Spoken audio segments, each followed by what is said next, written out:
power to you? I find it difficult to answer this question here. I must return to Pakistan before I speak on it. Of course, I will speak on this matter, and the place is Pakistan. But do you think the time has now come for you to lead the country? Well, I've been elected by the people. Let's find someone else from Mars, and that's a different matter. But as far as the people of Pakistan are concerned, they have elected me as their chosen and undisputed leader a year ago. But outside Pakistan, you have said that this government has made some mistakes. Certainly. What sort of mistakes? Well, coming to the present, the delay, inordinate, inexplicable delay in the transfer of power, that I think has been a fatal blunder. Power should have been transferred much earlier. To whom? To us, to the elected people. Elections were held, and the results of the elections should have been implemented so that we could have sought a political settlement. If military action was necessary to crush the secessionists, I do not say that that should not have been taken. Every country takes that kind of action, but it must be coupled as soon as possible with political action, because finally there must be a political settlement. What sort of a state is Pakistan in now, do you think? In bad state, but we'll come out of it. I'm full of hope and confidence. We have already won a political victory in the General Assembly by having the whole world supporting our position, and we will salvage the wreckage. I'm quite confident of it. How would you resolve Pakistan's new position after the war now?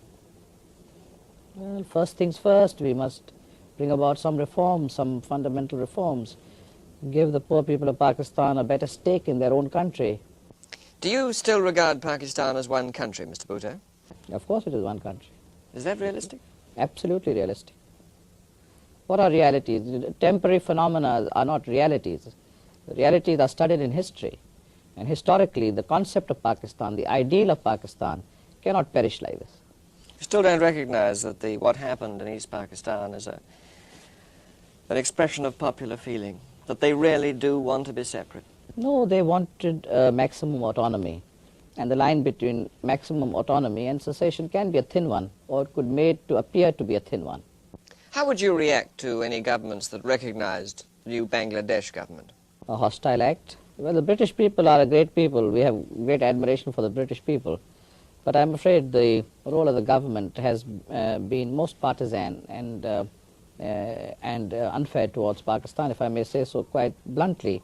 And this is a long story. I think They haven't defended India's action, have they, the British government? Well, the Indians were receiving missiles and arms right through the war.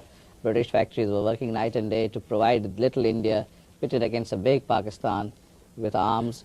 And weren't they just fulfilling existing contracts? Yes, contracts are fulfilled, but contracts are broken also. And in the history of diplomacy, I don't know how many contracts you've fulfilled and how many you have not fulfilled on many occasions. And we are too cynical to really talk in terms of a legal obligation.